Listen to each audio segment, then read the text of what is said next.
Okay, so I just want to continue. I want to get into what I was talking about. Um, so they've what I think happens is in NTCC they kind of trick you into hating God. Some people, some of the people that left NTCC, they did some really crazy things. I've heard about some people they went into child molestation. One person is allegedly I knew him, Roland Moreno. He allegedly killed his wife and son, 5-year-old son, and then shot himself in the chin. Police came and they said that he was still breathing and she was still breathing when they got there. I don't know, man. I just have to wonder. Is that really what happened? He just went crazy and killed everybody. His own. See, let me tell you something about these secret societies. Okay, this is the reason why I started wondering. When I really thought about Roland Moreno, I had heard about him a while ago, and I thought about it again. These people, when they do something, when they start telling on them, when someone in one of these secret groups starts coming out and they know something, and they start telling people, a lot of times they, as one man put it, they get suicided. They get suicided. And I guess that's supposed to mean they get murdered and set up to look like they committed suicide. And so, I don't know, man. It's awful odd. Roland Moreno didn't seem like a depressed person when I knew him. He seemed like one of the happiest, funniest. I mean, he was the life of the servicemen's home. When he was around, we had a good time. He made everybody laugh. He's the last person I would ever. I don't want to exaggerate, but if you told me somebody committed suicide in NTCC, I'd think of one of those quiet types or kind that's awkward. I mean, I would even consider myself. I would think if I wasn't me and I knew me, I'd probably think, yeah, maybe it was Brother Moore. Maybe I was sometimes I was kind of emotional, kind of depressed sometimes, kind of getting. I was irritated sometimes over things, but someone like him, no way. I wouldn't think that Roland Moreno would ever do something like that. I would never think that about him. That was the way he was. He was a fun-loving guy. He would tease, harass, in the right way though. I mean, he would joke around, and sometimes but I have to admit, I mean, he did go overboard with some of the stuff. Like one time, I mean, we were conservative, holiness Christian, and then I still practice those. I mean, I try to practice Christian holiness. I'm not against the things that NTCC taught about holiness, but I remember, that's what, we were all hanging out one time with his brothers. I don't know what we were talking about. We were in the middle of the street talking, and he drove up in his vehicle, and he had his hand hanging out the window, playing rock and roll music real loud, and just pulled up next to us, and we were all just shocked. We're like, and he's just like, "What's up?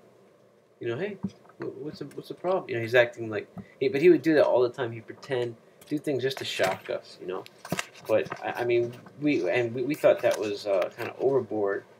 But I mean, I never thought he was the type of person like that.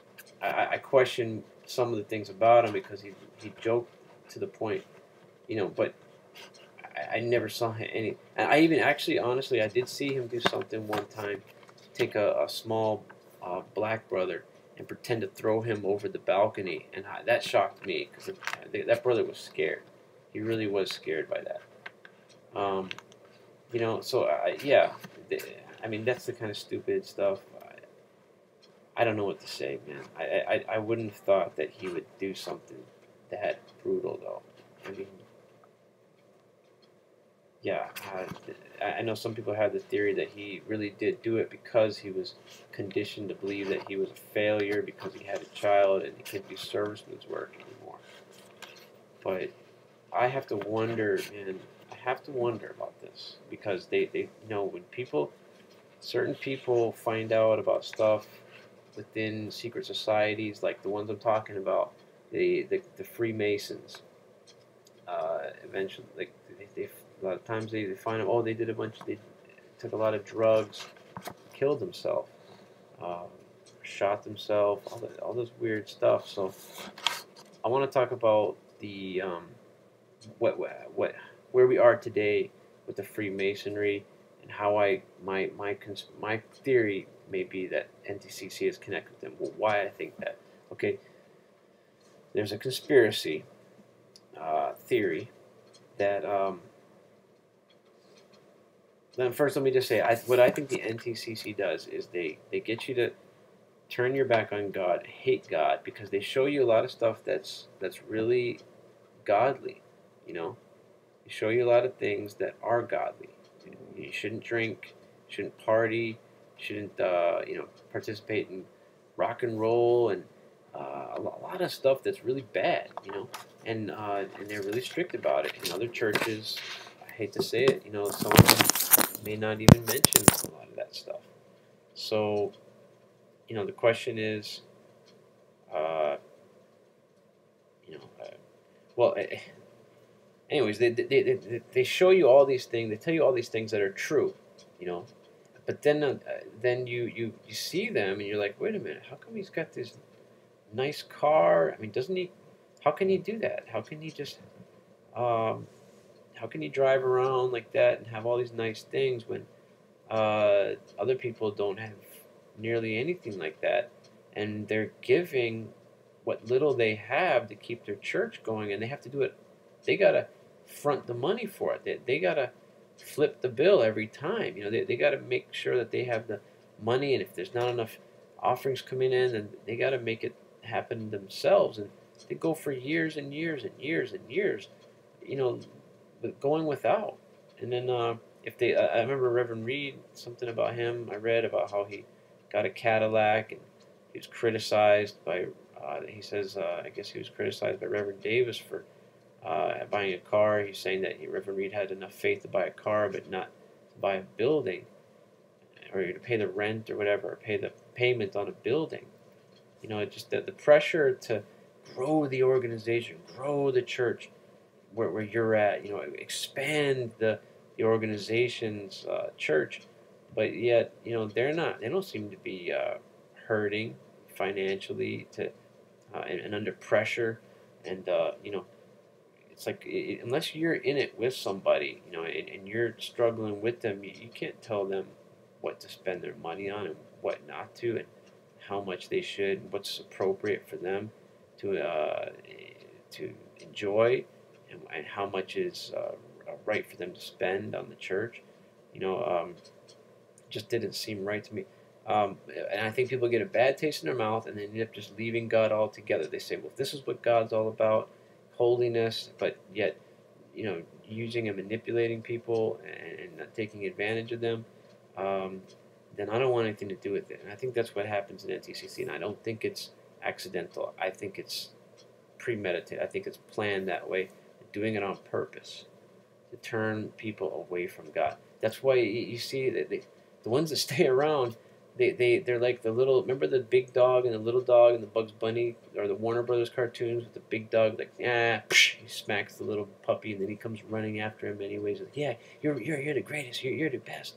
And he'd be like he smacks him. And those are the kind of people that stick around in NTCC.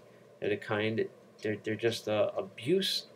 They just gluttons for abuse. I think the rest of them finally snap out of it and say, "All right, enough already." It's you can see it in some of their eyes. You can see that they don't like you.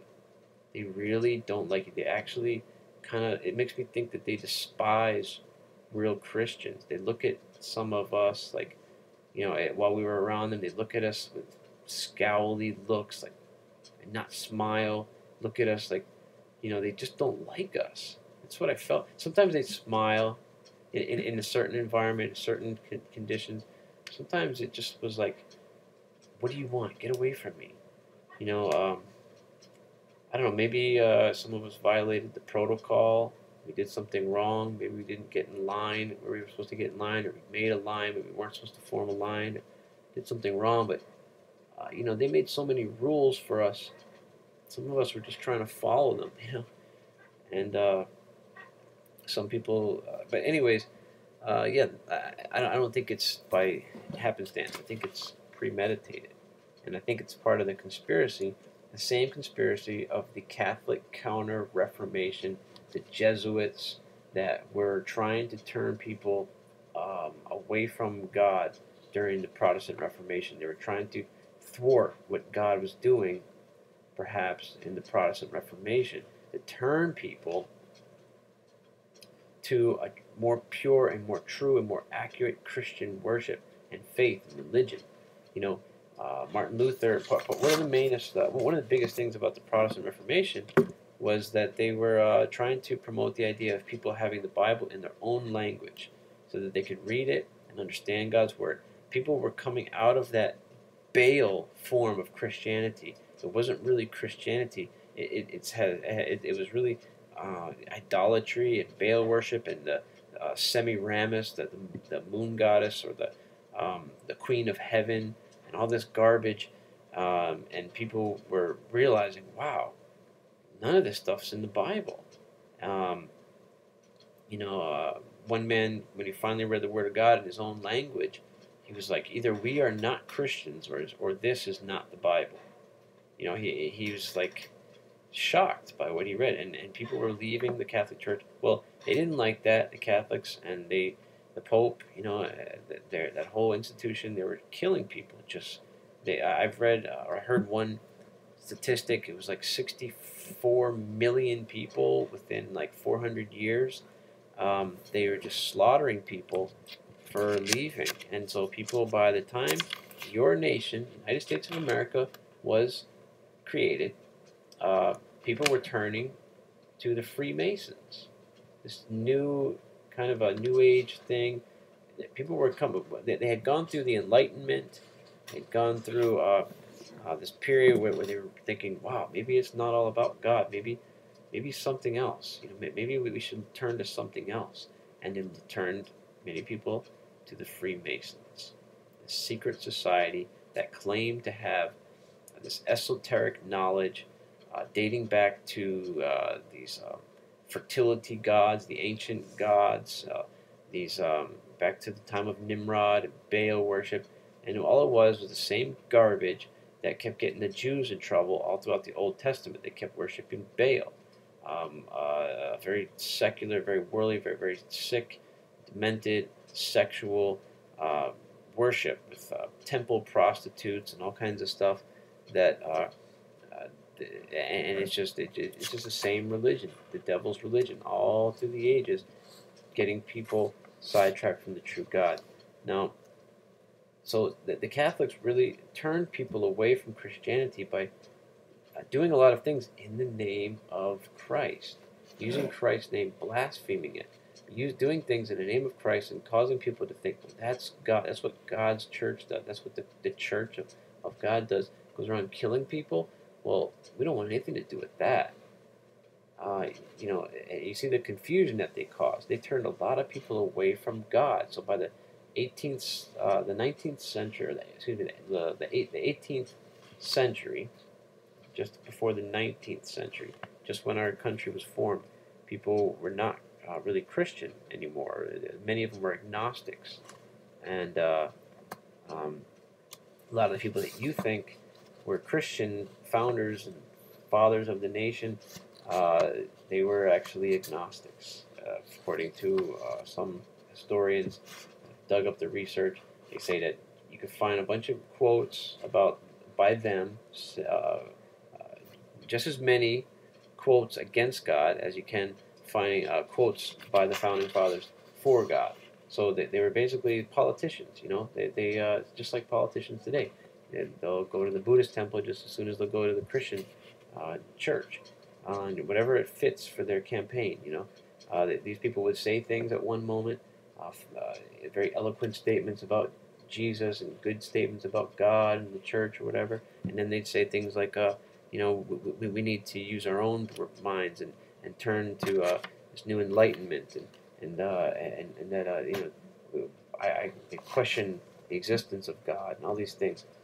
The same people.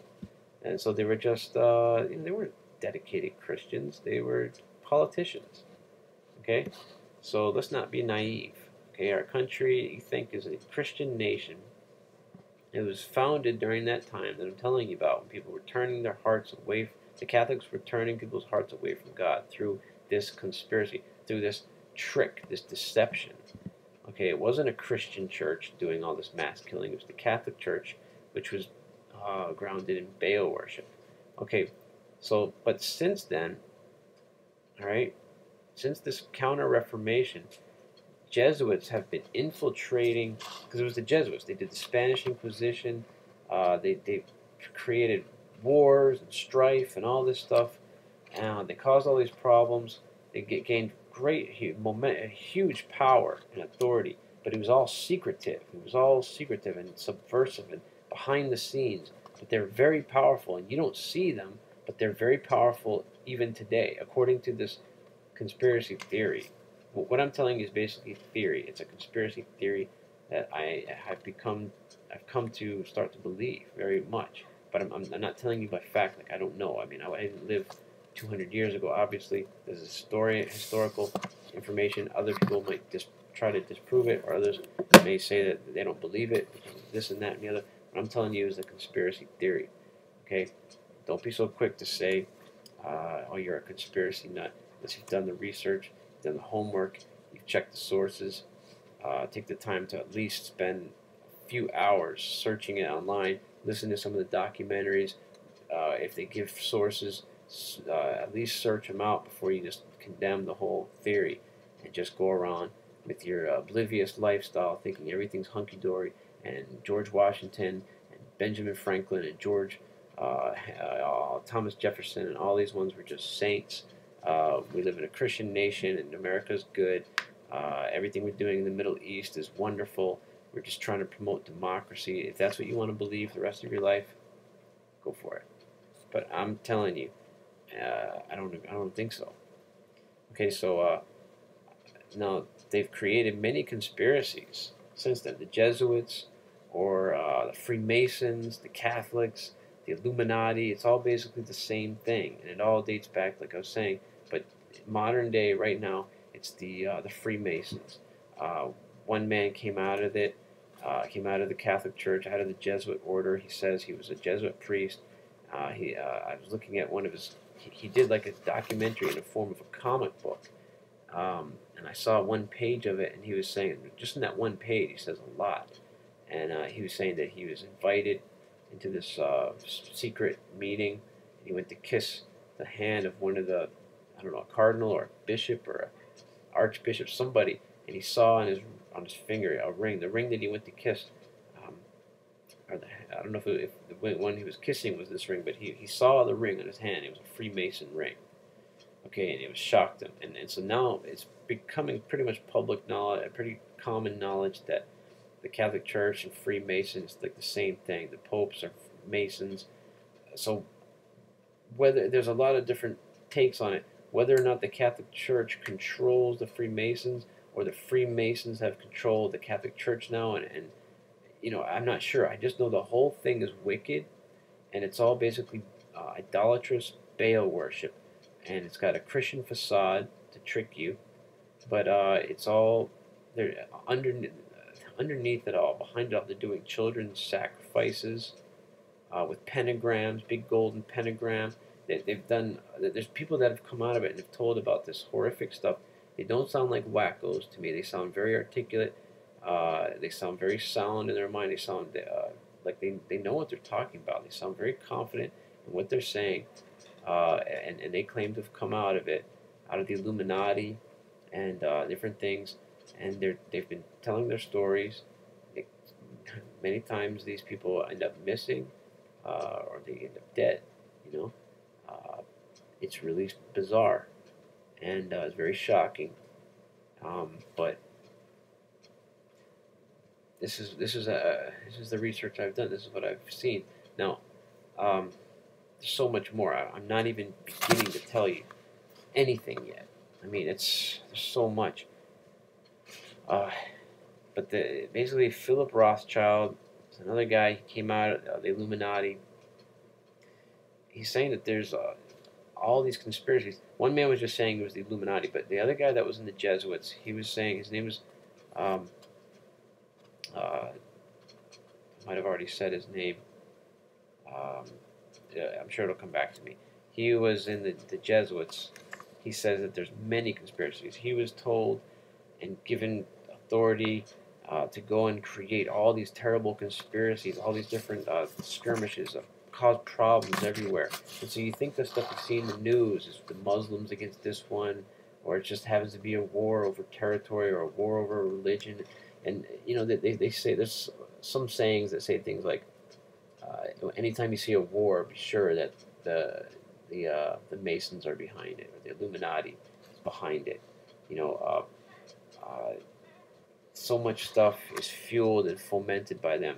They financially back people through one channel, and then from another channel, they're financially backing the enemy, so that the war just keeps going on and on and on. Whereas if it wasn't for them fueling it, giving money, giving weapons, and things like that, the war would have been ended. Bloodshed would have stopped. And who do you think is the one that you often see doing that? You see that America supplying weapons to these people to be able to fight against their own governments, and you say that they're trying to help them to get free, but what are they helping them to do? They're helping them to kill each other. They're providing the weapons to cause a war, and so the war can keep going. Because of course the government that they're fighting has got weapons, so they're allowing all this bloodshed. They're furthering the war. Yeah, so don't believe everything you read in Newsweek or Time. It's controlled by these secret societies too, they say. The Illuminati, Philip Rothschild, he runs major countries, England, France, USA. He got control of banks. He got control of the nation's banking systems back in the same time period, the late 18th century. He was able to get control of the Bank of England, get control in 1917. Woodrow Wilson signed the Federal Reserve Act and basically sold our country into slavery. That's why we pay exorbitant taxes, 33% if you have a small business, 27% if you're just a worker. And on top of all the other taxes, fuel tax, cell phone tax, whatever tax, all these hidden taxes. They say like the average person pays more than like half of his income in taxes. But that Federal Reserve, that income tax, that's the biggest one, that doesn't even go to your nation. You think you're paying for your roads and your ambulances and all this stuff, fire trucks and everything, but they say that 27% or 33%, whichever bracket you're in, is going to the Federal Reserve, which is a bunch of rich bankers, and it doesn't go to it back into the country. It's going to these rich bankers. It's a privately owned bank. They say the Federal Reserve is no more federal than the federal FedEx, Federal Express. It's just got a name on it to make it look like it's owned by the United States. It should be the United States Treasury, but it's the Federal Reserve. See, they said JFK tried to change that, and so did Abraham Lincoln. They both tried. Same with James Madison. They all tried to change the dollar, or change it to bring the money back into the government's hands and out of these elite bankers, but they haven't been able to do that. JFK got shot. Abraham Lincoln got shot. James Madison, they tried to kill him. These presidents that have tried to go against the system, they end up dead. That's the theory, anyways. You think it's just a bunch of whack jobs, crazy. Excuse me, I hate that word. Forgive me, God. You think it's a bunch of crazy people that just shot Abraham Lincoln and shot JFK. They're able to infiltrate the United States of America's defenses or whatever, the Secret Service or whoever was supposed to protect the presidents at the time. Some just nut was able to kill them, and I say no way. There's they say Philip Rothschild in the 80s. John Todd, he said he came out of the Council of 12, which is part of the Illuminati. He said Philip Rothschild runs the Illuminati, and the Council of Foreign Relations is the Illuminati in the United States, and it's run by David D. Rockefeller. You can look up Council of Foreign Relations, look up the officers on the webpage, and scroll down. David D. Rockefeller's at the bottom. He doesn't put his name at the top. You see how secretive they are. So David Rockefeller basically runs America. You think it's the president and Congress. I hate to shock your modesty. I don't think that's the case. The politicians are told what to do, and they live in fear. They do what they're told because they don't want to end up dead. They vote the way the Illuminati tells them. Freemasons, the Catholic Church, all of it, same thing. Even these Jews, the proclaiming Jews, people that claim to be Jews. And just look at Karl Marx. I'll get to that later, maybe. But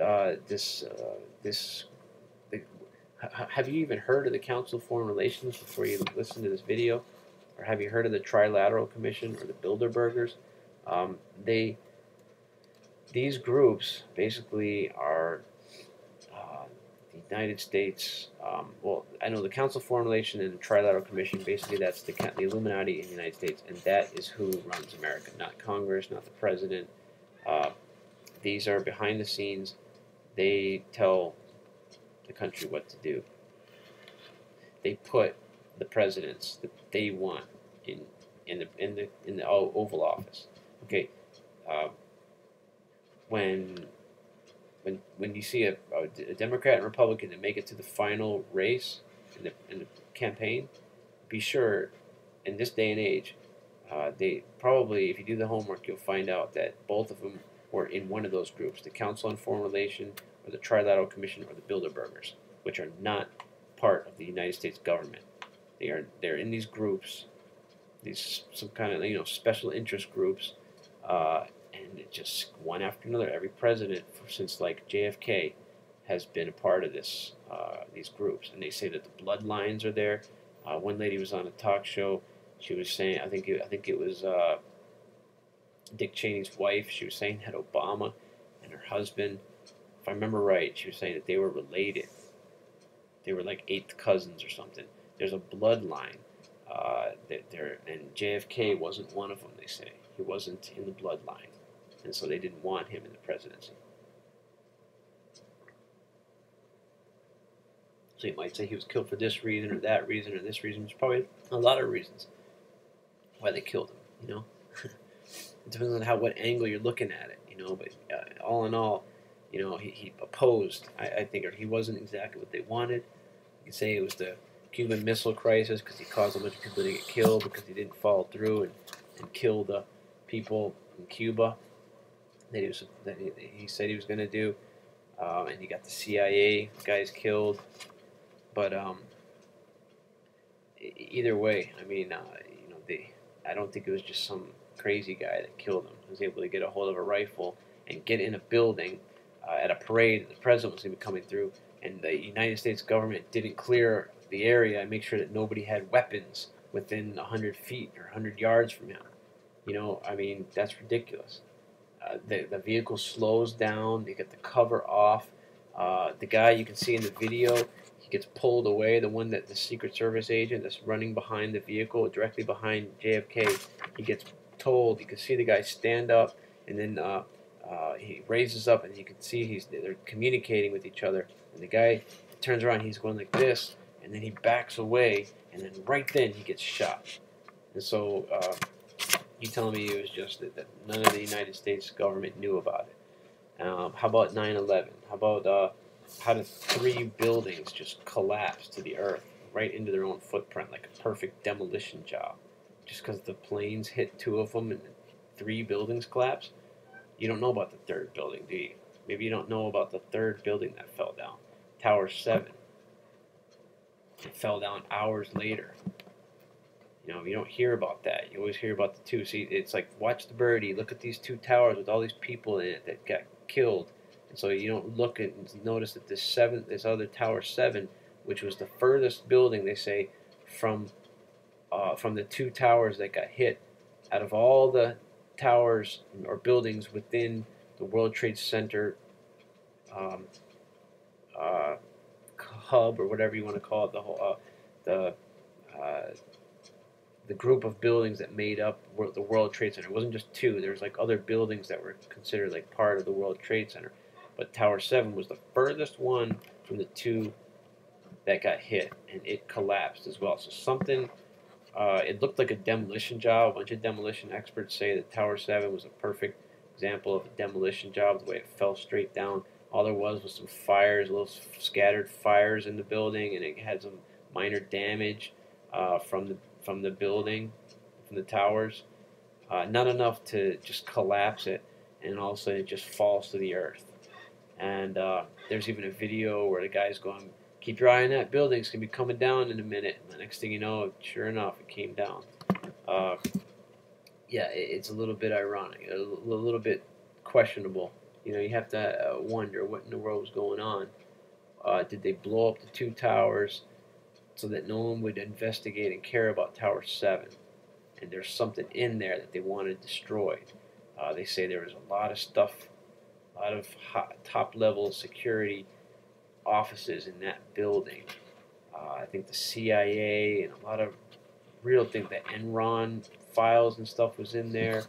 Um, and so something really weird happened on that day, and they want us to believe that just a couple of guys living in caves in Afghanistan were able to pull that off, and nobody knew nothing. They were able to sneak it by. Nobody, with all our intelligence gathering, CIA and FBI and all these different espionage experts in the government, you know, we're supposed to be the most advanced government on the face of the earth, all this military capabilities and HARP systems, and you know, they got this thing they say is able to look into outer space and you know, use satellites to be able to spot anybody on the whole globe, and you know, and you want me to think that some guys living in the mountains in Afghanistan, living in caves, able to figure out how to infiltrate it all, just take our two towers down. They didn't guard it. There was, you know, I mean, and then they said they couldn't find the plane in the wreckage at the Pentagon, and the plane was able to steer around and come down and go like level with the with a building that's only like a few stories high. And they were able to just come down on an angle like that and just crash it. These guys that weren't even expert things, they just went to school and learned how to steer and land, or they just learned how to steer. That was pretty much all they cared about. They weren't even expert pilots. How in the world did they pull this off? Did they practice in the same kind of jets? You know, I mean, it's preposterous to think that someone could even aim a jet at a building like that and slam into it. And they say that there's all these reports saying that different countries were telling us about it, and they were just disregarding it all. And then on the day that it happened, they just happened to be on an exercise, and all the military jets were gone, and they were trying to tell them that something was happening. And they're like, "Oh, is this real life or is this the exercise?" You know, just come on, man. You really want me to believe that it just happened like that? They just got lucky. You know, they always want to make you believe these stupid excuses. Oh, they got lucky. JFK was killed by some nut. They just want to make you, oh, okay, that's all it was. Okay, I can go back to work now. I don't have to worry about it. It's just some nut that killed JFK. It was just a bunch of guys that got lucky on 9/11. And yeah, okay, that sounds good. I can get back to prime time. You know, I can watch my funny TV shows now, watch the fight, watch the basketball game, and I can let my mind rest now. I don't have to worry about it. Guys, gotta use your brain, man. You gotta think about this stuff. Does it really make sense? What about the guy with the red hair? You know, think about it, okay? They're trying to pass the law that you can't have weapons. Obama makes the statement, "Come on now, you don't need semi-automatic to go hunting." And one man made the statement in response to that, "Yeah, we don't need it to go hunting. We need it to protect ourselves against you." No, I'm not a pro-gun or anything. I don't have a gun, but I'm just saying. That's what they're trying to do. They're trying to take away your weapons. Then all of a sudden, this guy goes in and shoots a bunch of people during the Dark Knight movie, and he appears in court looking like he's all drugged up. And people are saying that's not the first time it's happened. They're examining this very closely because it's very often the case that people are drugged up and made to do things by these secret societies. They take someone and drug them up. They're able to inflict different psychological things on them and make them just like a robot with these highly highly toxic drugs. And this guy looked like he was on something heavy in that courtroom. You know, he didn't know where he was, it seemed. But you're saying that this guy in this condition was able to get all the weapons together and pull this off and plan it. And I mean, they're wondering, how did he afford like $20,000 worth of equipment to do that? The guns that he was using and stuff, the grenades or whatever. Um, and then it just happens to be right around the time when they're trying to pass these laws and get it to where people can't have weapons. Well, of course, people are going to be like, yeah, we should take away. You know, some people might say that. Well, we should. Yeah, we shouldn't be allowed to have weapons because maybe people are going to be doing bad stuff like that again. So but during the reporting, the one thing that really makes me wonder about that is not the things I just said, but it's the way the journalists reported it, the way they're talking to the people on the scene. The people on the scene are talking about stuff that's giving clues as to what happened. And the reporters just ignore the information. They don't say, "Oh, really? There was another guy with a cell phone? What did he look like? I wonder what he was doing. You know, what do you think was happening?" You know, they're not asking questions like that. They're saying things like, they were saying, I mean, this is old news, I know, but I remember that one lady was interviewing the person and saying, what scene was playing in the movie when it happened? And then one more question. What goes through your mind whenever you close your eyes since this happened? Which part of the scene of the guy shooting you goes on through your mind when you close your eyes? And I'm like, what kind of investigative reporting is this? What kind of, these people are morons. Forgive me, God. But I mean, these people seem like, are they really reporting what happened? Are they really trying to uncover what happened? Or are they just trying to give some emotional thing? You know, that they're obviously skirting the issue. They don't want to get down to what happened. They want you and me to just go and just take whatever they feed us and say, well, I guess we don't know what happened, or I guess it was just some nut, just some crazy guy. They're all just a bunch of crazy people. They're all just a bunch of lucky people that infiltrate the most advanced military when they attack our World Trade Center. They're just lucky people. Or they're whenever someone gets shot while they're trying to pass some legislation, oh, it was just some nut. That's all. Just some nut. We gotta start taking weapons away so these nuts don't get weapons. Okay. So the Illuminati, Philip Rothschild, he runs major countries. Council of Foreign Relations, USA, Catholics have seized, this is basically what the theory is. The USA, the Catholics have seized control through their various undercover secret societies of our country. You know, basically the Freemasons, Catholics, Illuminati, they've got control of the USA. The Catholics use wealthy Jews, Ashkenazi Jews like Philip Rothschild, and others in different ways. You can look at Karl Marx. They say he was an Ashkenazi Jew. It was a Jewish takeover of Russia. It killed millions of Christians. It's all part of the conspiracy. You think it was just the poor people overtook the rich or the czars? It was according to this theory that it was basically a bunch of Jews. The Rothschilds gained control of national banks, including the U.S. Federal Reserve. The reason Bush doesn't want to discuss torture methods used on detainees is because the origin of at least one of the methods is found in the Spanish Inquisition, which was ran by the Jesuits. Okay, I believe George Bush is a Freemason. When there's a video of him and his dad doing a Freemason handshake after 9/11. Okay. He told Matt Lauer, when Matt Lauer was asking him about the torture methods that they were using on detainees, and he got really angry and really, something was really evil about him. Just didn't want to talk to him about it. He said, I don't discuss methods of torture, or I don't discuss how we obtain information from detainees. I don't discuss the methods. And then I see this thing. It looks like it was from NBC or ABC News or something. They had it was on a video I just watched. They had an excerpt. They had a page to show the torture method that they use. What they do is they pretend to drown you. They pour water on your face and you feel like you're drowning, and you beg for them to stop. And they say that this origin was from the Spanish Inquisition. That's what they did when they were trying to get people to denounce their faith and convert to Catholicism. Okay, I'm telling you, the Illuminati, the Jesuits, the Masons, the Catholics, it's all one group. You know, it's all one thing. And they've infiltrated our country. They've put our presidents into office since JFK, since after JFK. They've all been part of these secret societies. This is what they're saying. Okay, and I pretty much believe it. I'm pretty sure they're right. The reason Bush, so that's why he didn't want to talk about it. Catholic Church, the Illuminati, the Jesuits, Freemasons, same thing. Their people are in the positions of the presidents, vice presidents, secretary of state, and so forth. They claim to be Democrats and Republicans on the surface, but their true allegiance is to the secret society. Why do you think Bush Sr. Was seen with Bill Clinton after they both got done with their term as president?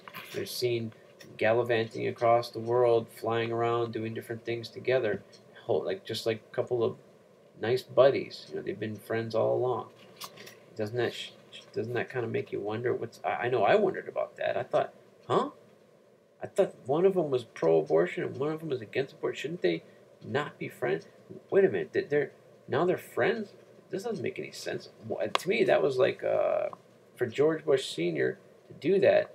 To me, it was like, wait a minute. Whose side are you on? I thought you were, because they always talk about them, the Bushes, how good they are, conservative, Republican, the Christian friend, the friend of the Christians, so to speak. We're always taught conservative Republicans were like the good guys, and here they are buddying up with the Democrats. So it's all, the Illuminati is very tricky. It's like you're watching a play.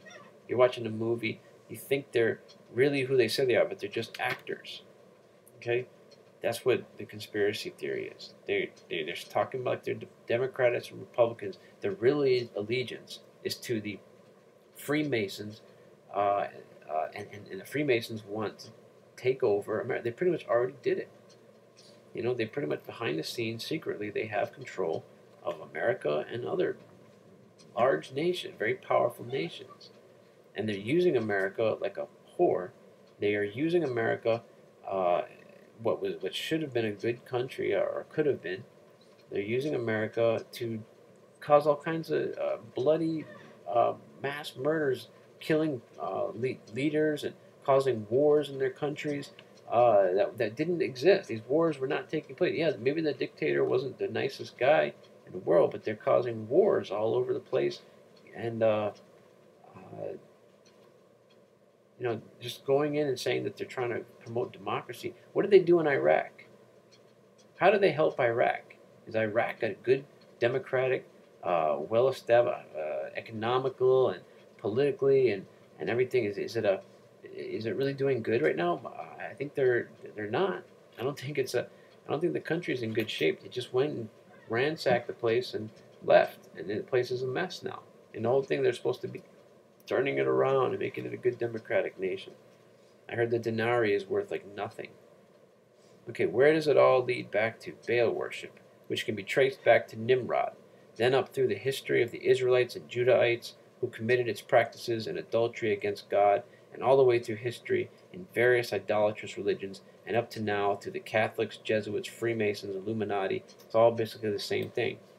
It is the religion of the devil, and the devil seeks to be worshipped indirectly by some, unknowingly by some, and directly by its more advanced and upper-level members who are aware that they are worshiping Lucifer, though they believe he is good and not Satan.